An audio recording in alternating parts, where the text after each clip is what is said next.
question and answer time. So what I did is I asked a few videos ago, what are some questions that you guys had that you want me to answer? And I also posed the question on Facebook. Some of the questions I got were things like, do I have issues with malnutrition? Body dysmorphia, what is it? Do you have it? Hair loss, loose skin, and what is it like now to go clothes shopping? So, if you want the answers to those questions and more, stay tuned.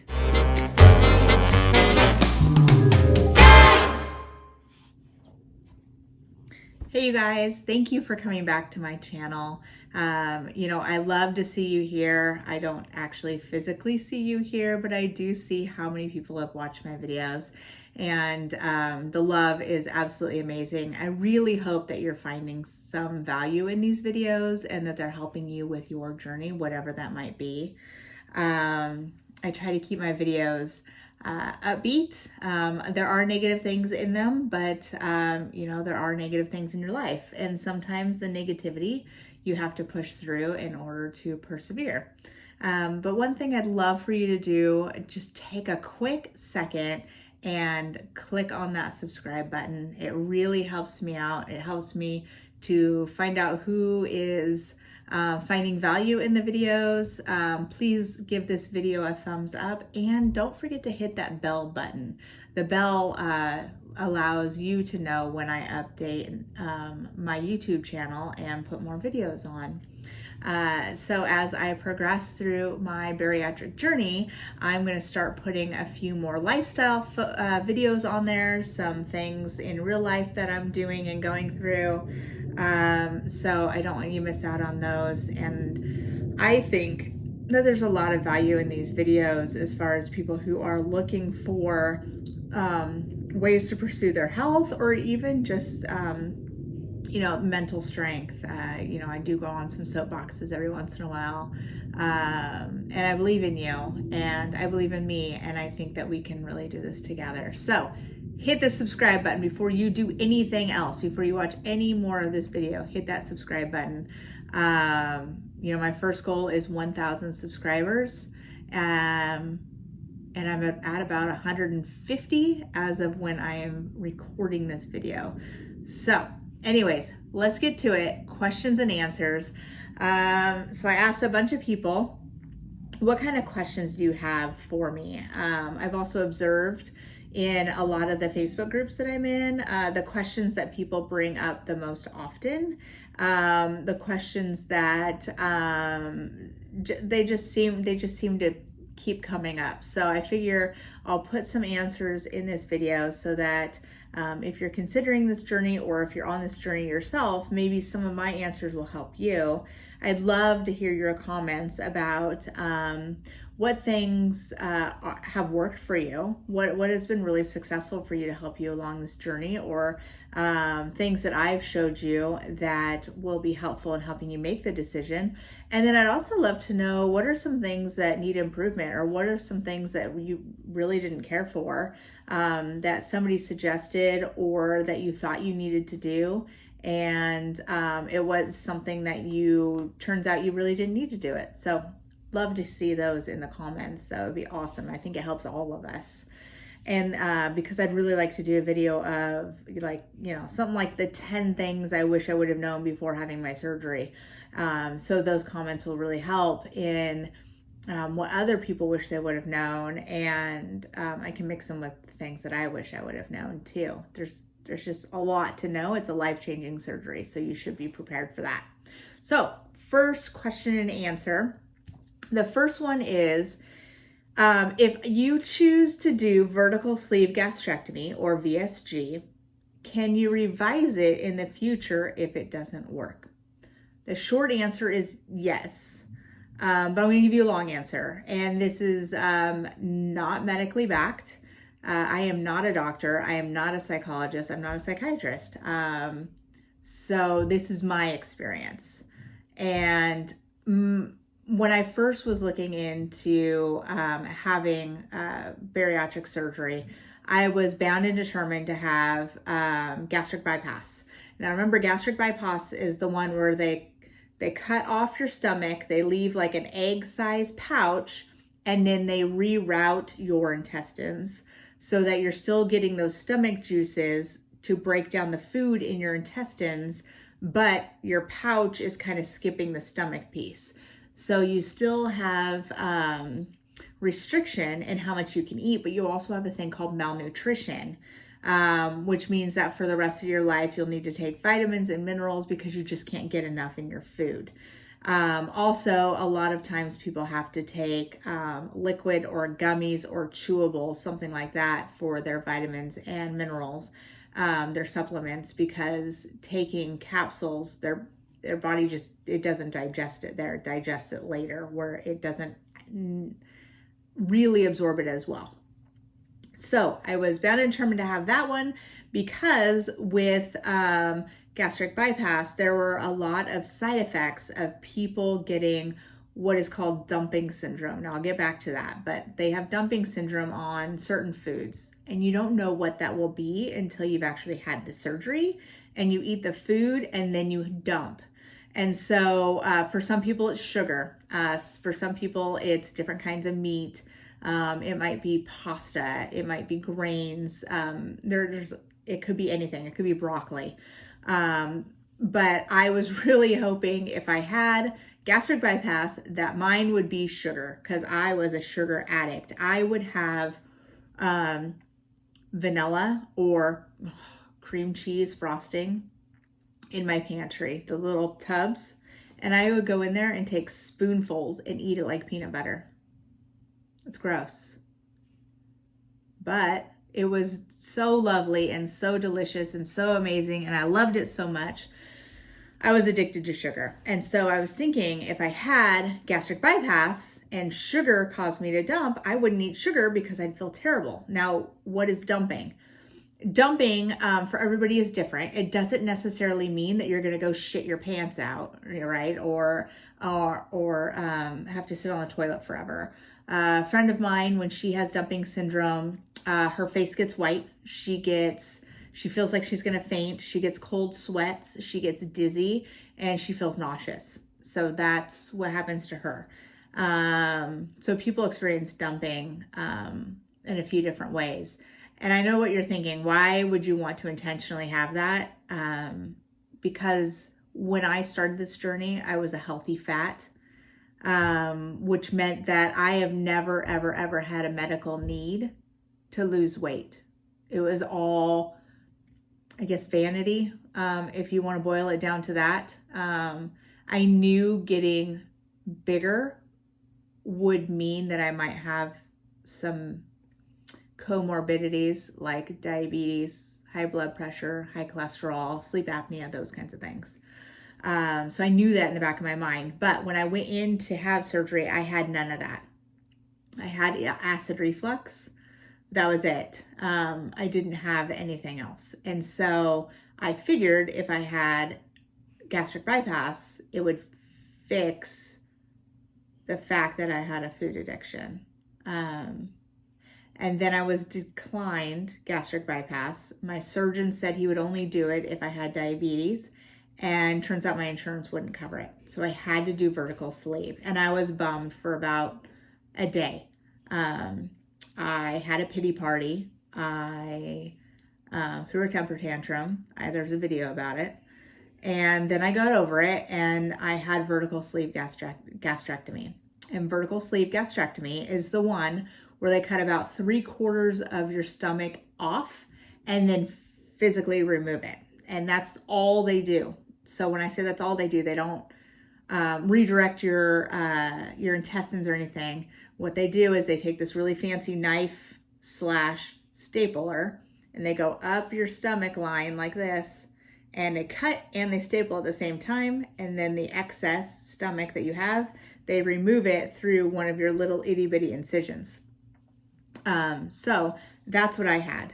And I'm happy with it. I'm really glad I didn't have gastric bypass, because with gastric bypass, I could have problems in the future with malnutrition, those kinds of things. I still take vitamins. I'll show you those later. That's a different question down the list. But, and I take those just to be healthy. I'm not getting a lot of food in. Now with vertical sleeve, that is restriction without the malnutrition. So gastric bypass is restriction and malnutrition, and vertical sleeve is restriction. And the restriction is good enough for me. Now, when I said that, yes, you can revise it later, you can. You have to have, of course, your surgeon's approval and your insurance approval. So you probably have to have a pretty good reason as to why vertical sleeve didn't work for you. What I have found in my own journey is I had to get to a place where I was okay with not having certain foods for a very long time. Now, that doesn't mean I can't have them ever. But I know that there are certain foods for me that are trigger foods that if I start eating them, I tend to go overboard and jump off the cliff with them essentially. And with my restriction, I can't eat very much food. So I eat a maximum of about 4 ounces at a time. And that's pushing being over full, depending on how dense the food is. So going into this surgery, or if you've already had this surgery, the biggest piece for me in my experience is the mental piece. The mental piece has so far been about, God, if I had to put a number to it or percentage to it, probably 80% of my success has been the mental piece. Making these videos has helped. Being a part of a support group on Facebook. Oh, excuse me. I just had lunch, so I'm really tired. Anyways, having the support, from those support groups on Facebook, like I've mentioned many times for you guys to join, I really highly encourage it. And then having friends and family that have encouraged me and have cheered me on along the way have really helped. So, short answer is, if you choose vertical sleeve gastrectomy, can you revise it in the future if it doesn't work for you? The short answer is yes. The long answer is, get your head right before you go in and have the surgery. Don't just jump into the surgery. Most of it is mental, and it is hard. Don't let anybody ever tell you that this is the easy way out. It is not. It's the hardest thing I've ever done. Yes, I have had success. Yes, I keep losing, and yes, it's amazing. However, I struggle hardcore when it comes to people eating certain things around me, or my family being able to do things without me because it revolves around eating. I don't sit in a closet and eat. They don't eat away from me. It's something that I'm gonna have to deal with anyways. But I went to an amusement park about 5 weeks after my surgery, and that was rough because there were so many deep fried foods and ice cream and sugar and all the things that I wanted to eat. And I ate a chicken drumstick. So that's where I want to be. Don't get me wrong. It's not like I'm being tortured, but it's hard. And you have to get through that mental piece. Find a good psychiatrist, find a friend, find somebody that can help you get through that piece, because it's really hard. It's rough. And so my number one suggestion to you is, before you jump into this, so you don't need a revision in the future, is to get your mind right. And maybe that'll work for a few years, and then maybe you'll slip back. I don't know. I'm not there yet. But get your mind right, then make the decision to have your surgery. Next question. What kind of diet can I expect after having bariatric surgery? So the short answer on that is contact your nutritionist and ask them. Everybody, what I have seen, is different. For me, 6 days before my surgery, I was on a full liquid diet. I could have 1 bar a day, and then there were parameters. So like less than 5 grams of sugar, more than 15 grams of protein, those kinds of things. I can't really remember for sure, but it was the first 5 days were liquid diet. And then when I was in the hospital, the 2 nights I was in the hospital was clear liquids only, which I barely ate anything because I was so nauseous coming off of anesthesia. So it was clear liquids only. And then once I was released, it was a week of liquids only. And then after liquids, it was 2 weeks of pureed food. So I could basically eat anything I wanted as long as I pureed it first. So I could have chicken, but I had to puree it. I could have, so I did, I remember doing green curry with tofu and all the veggies, and I put it in my blender and pureed it and made it soup. It was actually really tasty. It sounds heinous. It was actually really tasty, especially when you just got off of just a liquid diet.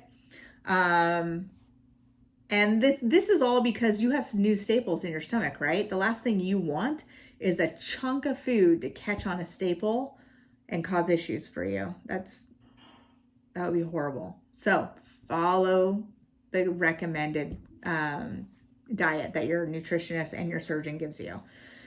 So after puree, it was 2 weeks of soft foods. So soft foods were things like refried beans and cheese, or there's a really great recipe. It's called ricotta bake. And basically it's the insides of lasagna without the noodles. And then, so just soft foods, soups, you could still have soups. You could do mashed potatoes. You can do canned green beans because they're really soft, just chew them really well. Soft fish, those kinds of things. And then when I was done with my soft foods, I moved on to real food, but with some restrictions. So no uncooked vegetables because they're just still really hard. And I tried to avoid beef for a little while because it was a little harder. Things that are more fibrous, just try to avoid them for a little bit as far as fresh food goes, because it could still get stuck. And so now I can eat, I think, basically whatever I want at 12 weeks out. I still haven't done lettuce. I'm afraid of lettuce because it's just hard to digest in general. And so I'm a little afraid of it. I've had keto bread, but I've not had like any other kind of bread.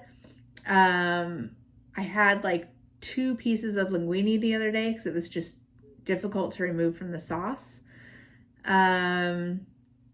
So I've had no intentional sugar, no alcohol. I haven't had any milk. I have had yogurt. I'm just trying to think of what else I haven't had. I haven't had rice. Oh no, I take that back. I had a teaspoon of rice the other day because it stuck to part of the food I was eating. But I avoid rice because it fills up my stomach and there's no real nutritional value to it.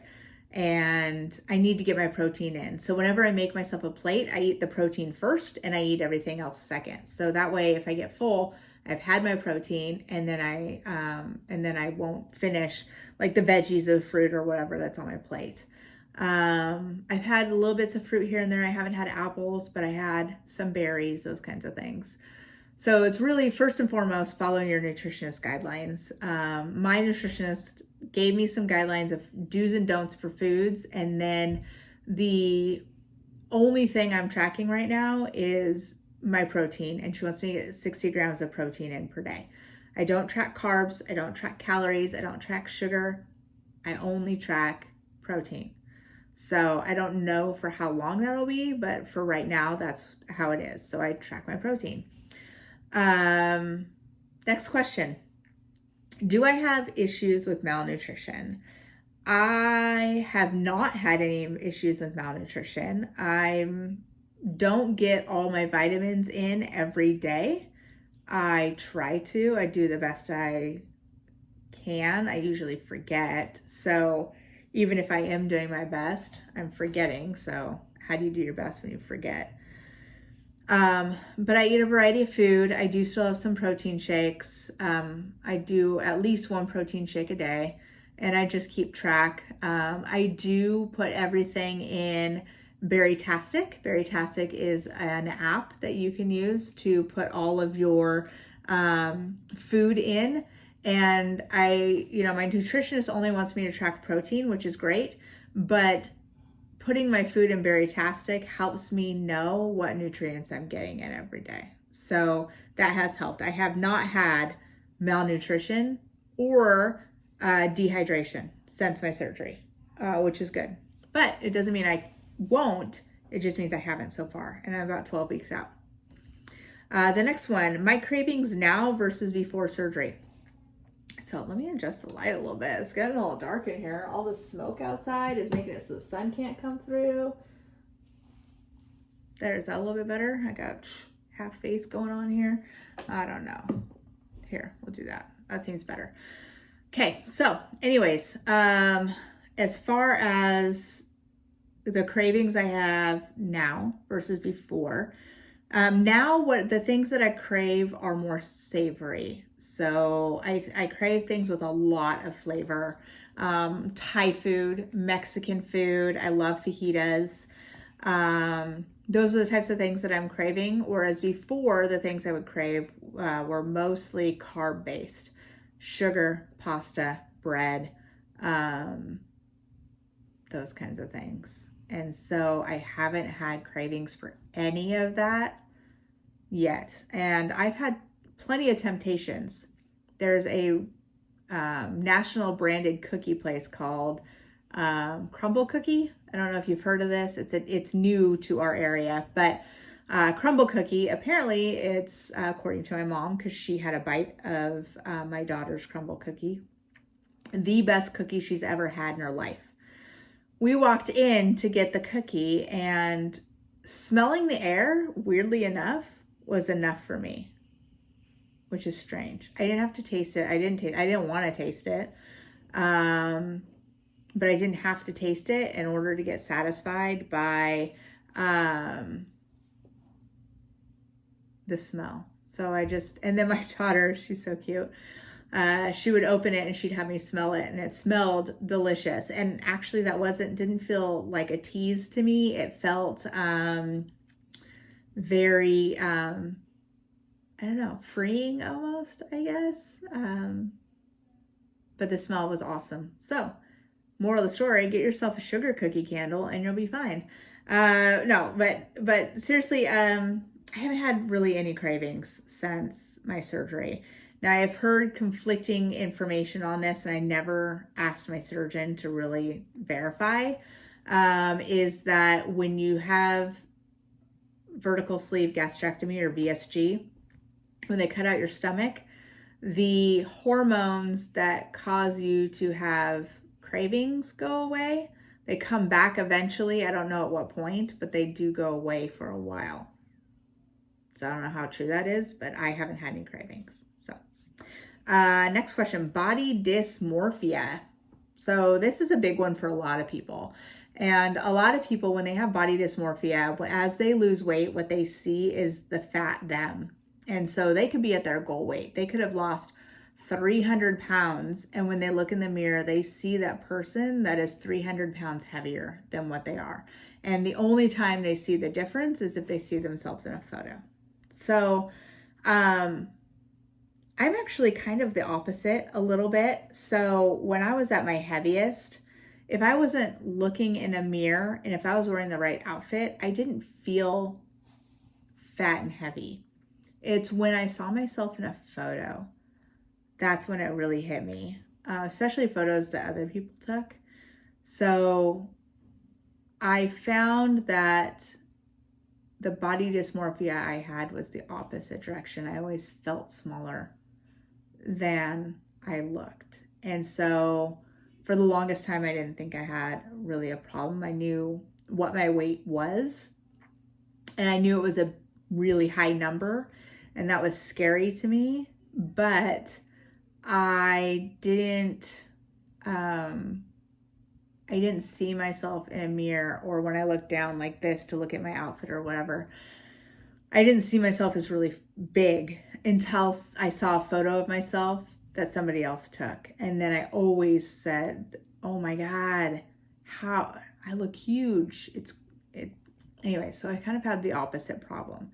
So as I'm losing weight, I'm not necessarily seeing myself as the bigger person. I am seeing myself smaller, especially when I'm doing a side-by-side photo, which is kind of cool. So I don't believe at this point I have body dysmorphia. But yeah, it's kind of the opposite. But I know that's a really big problem for a lot of people, is they still see themselves as the bigger version of themselves. Next one. How did my friends and family react to the news of me having bariatric surgery? So this is a big one, and this is a big point of contention for a lot of people who have had this surgery or who are looking into having the surgery, is whether or not they want to tell their friends and family. I can tell you that at first, I only wanted to tell my close friends and family. And I had a really hard time telling my husband that I made the decision to have the surgery. He's very supportive in anything that I want to do. He honestly is very supportive. I'm a serial entrepreneur, and he has supported me in any business venture that I have ever gone on. So I had no reason to think that he would think otherwise and not support me in this decision. But I was so nervous to tell him. I worked myself up to having the most horrible acid reflux that I woke myself up in the middle of the night with a foamy acid reflux mouth. It was gross. So I had so much stress because I wanted to tell him, but I didn't know how. So once I did tell him, a big, huge weight lifted off my shoulders. I did tell my kids. I told my mom. I told my dad. I told my brother and his wife, all in person. And then I decided that I really didn't want to tell anybody else.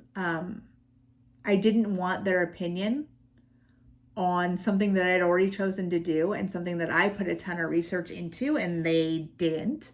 I didn't need their opinion of what their friends, boyfriends, sisters, best friends experience was, good, bad, or indifferent. I knew what I wanted. I had done all the research, and I didn't need the negativity. I didn't need other people's opinions. I didn't want to lose friends over it. And so I wasn't going to tell anybody. So I went and had my surgery, and I started this channel. I started this channel because I felt like it would be therapeutic for me. I felt like there were a lot of channels out there that were really helpful, and I felt that I could help other people in my journey.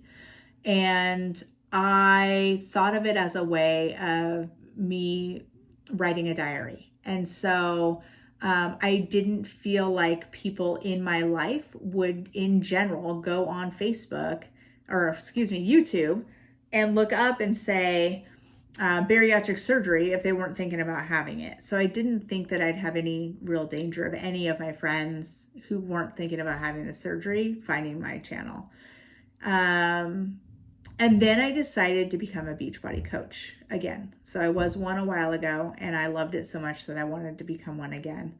And so with that and with my weight loss, I felt that it was only fair to announce to people what I had done, because I didn't want them to join Beachbody with me and do the workouts and do the nutrition and not necessarily see the results in themselves that I've seen in myself.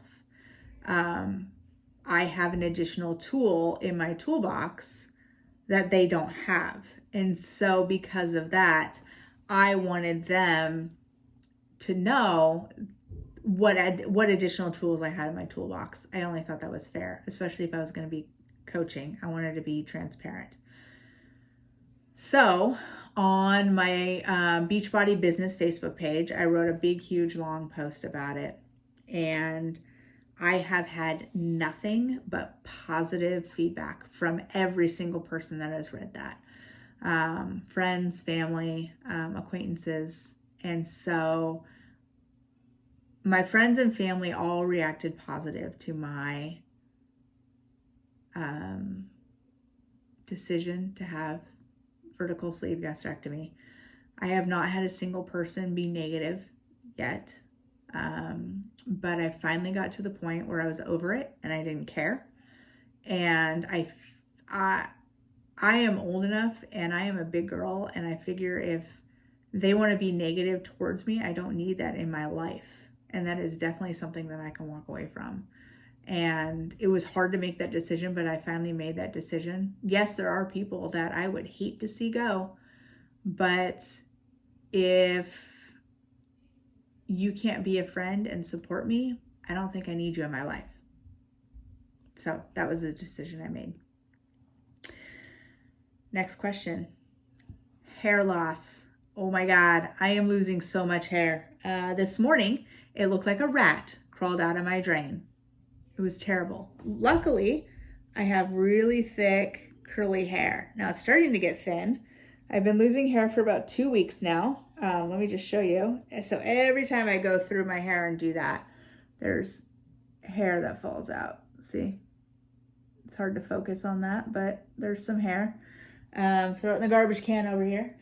So I am losing hair, and it's not to the point where I have bald spots yet, but it is falling out at quite an alarming rate. I have done some research, and a lot of people have said that with hair loss, nobody really loses all their hair, but there are some people who have lost most of their hair. And so I am just keeping an eye on it. I mean, there is literally nothing you can do. I take collagen and biotin supplements, which is great, and my nails are really strong, but it's really genetic. So whether or not I'm going to lose my hair is just as genetic as whether or not you're going to have stretch marks or whether or not you're going to have loose skin. So it's one of those things that goes back to question number one, right? Get your head right.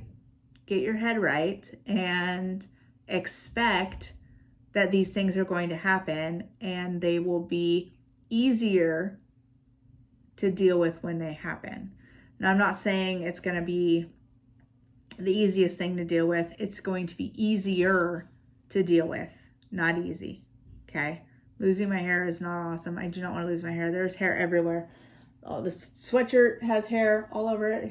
Here's one. Like I said, rat coming out of my drain this morning in the shower. Big, huge, clump of hair. But it is what it is. And you got to get your head right in order to have this surgery. And it's a lot. Next question. Loose skin. I do not have loose skin yet. I really haven't lost enough. I'm at 49 pounds. I really haven't lost enough to see loose skin yet. However, there are 3 places that I think are really going to affect me in loose skin. I can kind of see it already. So this area right down here, right? This area right underneath my belly button, I have had 2 C-sections. So I already have the odds stacked against me that I'm probably going to have loose skin there. And then my inner thighs, right where your thighs touch, is where I think I'm going to have some loose skin. Now, I have no idea yet how much loose skin I'm going to have. Will it require surgery? I don't know. I hope not, because most insurance companies will not cover it unless you have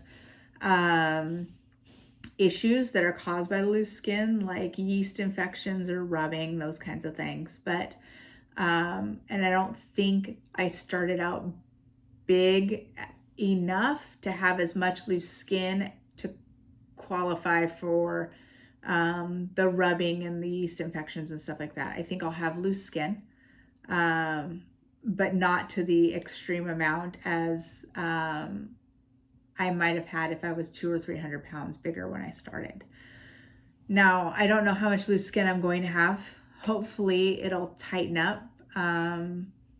But like I said, that's genetic, just like the hair loss is genetic. And just because you have one doesn't mean you get the other either. So I am working out, I'm toning my arms, but toning your arms, you're not toning your skin.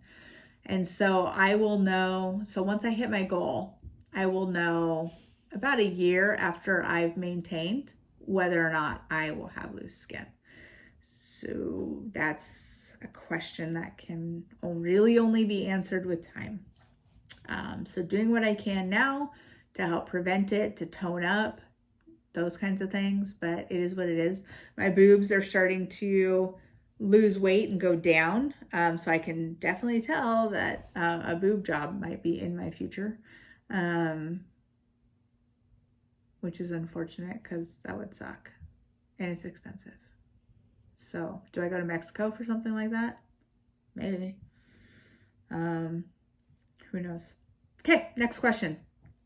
Clothes shopping. How is clothes shopping now? I think this is where body dysmorphia comes in for me, is when I go clothes shopping.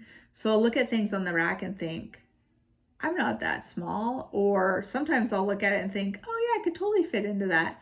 However, a lot of times I don't try it on. I'm a little scared to try on things because in my head, what I'm thinking is if I try it on and it doesn't fit, it's too small, I'm going to get sad and depressed because I've done so much work.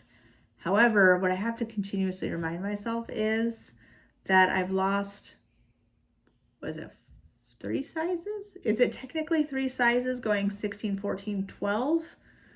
Or is that 4 sizes? Because women skip sizes. I don't know why we skip sizes. It's the weirdest damn thing. So let's say 3 sizes. So I've gone down 3 sizes in my pants and probably 2 or 3 sizes in my shirt. But sometimes I'll look at a medium and think, oh yeah, that'll fit. And then other times I'll look at a large and think, there's no way I'm fitting into that thing. And so clothes shopping has been weird in that. Also, I don't want to buy a bunch of clothes and have them fit for a month and then have to get rid of them because they don't fit anymore. I find that to be a waste of money. So I've been holding off as far as I can. You know, when I first started my journey, I did take all the clothes from my dresser and my closet and lay them all out on my bed. And I separated them out into 4 piles. Clothes that fit now, so my size 16s and my 1Xs, my extra large clothes, my large clothes, and my medium clothes. And so I have opened my extra large box and I've weeded out a bunch of stuff from my 16 1X that I have donated. And so my extra large clothes are now up and I'm starting to weed those out because they're starting to fit a little big. So like this sweatshirt, I love it, but it is kind of a little big on me, which is, here, I'll scoot back. I have to scoot back carefully because my dog lays right behind my chair. So it used to fit tight and my stomach would hang out. So right now I would say it fits. It's a little on the loose side, but it's comfy and cozy, so I wear it. But just things like that, right? So when I get to my large and my medium, there's gonna be far fewer clothes, especially in the bottoms, since now we're going into fall and winter. I have a lot of shorts that are those sizes that didn't fit me when I was larger. But I had to go out and buy myself a pair of jeans because I didn't have any smaller jeans, and I love jeans. I live in jeans. And so I had to buy myself some jeans, and then I buy things randomly that I think, oh, that's cute, but then sometimes I have to stop myself because I will look at like a small or an extra small shirt, which I have not been in since I was in grade school probably. And so I'll look at these shirts and think, oh my gosh, those are so cute. I have to have it. And it's on the clearance rack. And I try to talk myself into it. But then I remember, I don't know what size I will be when I get to my smallest. Will I be an extra small? Will I be a medium? I don't know. And so I leave those at the store. And then I tell myself I will come back and I will look at things that are cute in my size when I get to my goal. So I'll probably start buying things randomly here and there. In another 20 pounds, I'd like to buy a couple new bras, but bras are very expensive. This one is starting to gap right here, which is annoying. And then I have it on the straps and on the back strap, the tightest they'll go. And it fits, it's okay, but because the straps are as tight as they'll go, I am getting a little like pokey in the armpit from the underwire, those kinds of things. So it is time for a new bra, but I think I'm gonna wait another 20 pounds. So probably I'm losing about 20 pounds a month-ish. Yeah, so probably another month or so until I buy another bra. And then the last question I have on the list is, what kind of vitamins do I take? Now, let me do a little disclaimer. Always go with what your nutritionist suggests for your vitamins, okay? So I'm going to show you what I take, and then just so you can see what I take. But honestly, check with your nutritionist, okay? Because ultimately, they're the ones that will know what you need. So, iron. I take slow release iron, iron capsules. And this one is 45 milligram iron. And I take one a day, and it's 250% of my daily value. I take folic acid. So folic acid, it is, what is it? 167% of my daily value. So I take that, and it's 1 capsule a day. And then I take my calcium.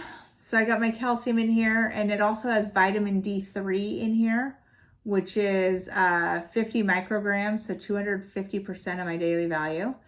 Zinc, copper, manganese, magnesium,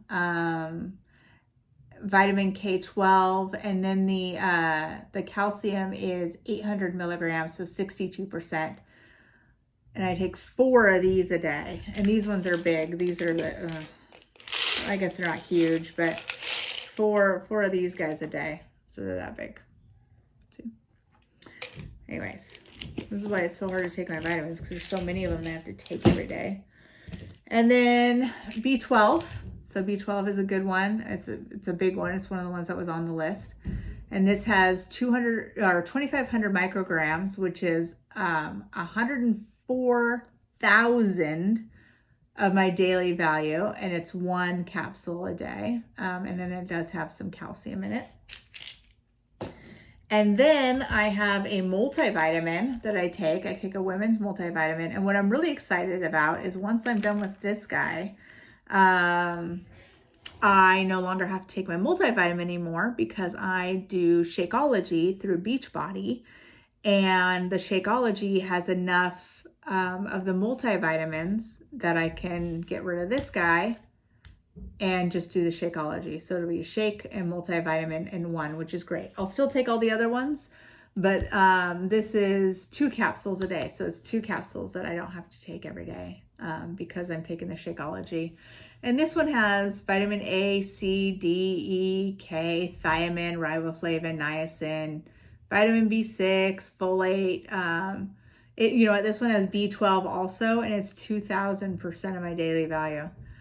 Biotin, iron. It's got a lot of things in it. So it's a good one. Got it at GNC. But I'll get to eliminate it. Yay! And then for my hair, skin, and nails, I do take a collagen biotin combo. I got this at Costco. You're supposed to take 6 a day. Jeez, it's crazy. These ones are big, and then I have to take 6 of them a day. So that's how big those are. And then 6 a day. Taking my vitamins in the morning is a freaking meal because, you know, every vitamin you take with a little bit of water, and then so by the time you're done, your whole stomach is full. It's crazy. And then I was having issues with my knees post-surgery, which I found interesting because I didn't have issues with my knees before surgery, so I found that was weird. But I got this super joint complex. I just got it from Meijer. And the super joint complex, so I talked to my nutritionist about my knees, and she said to get some turmeric extract.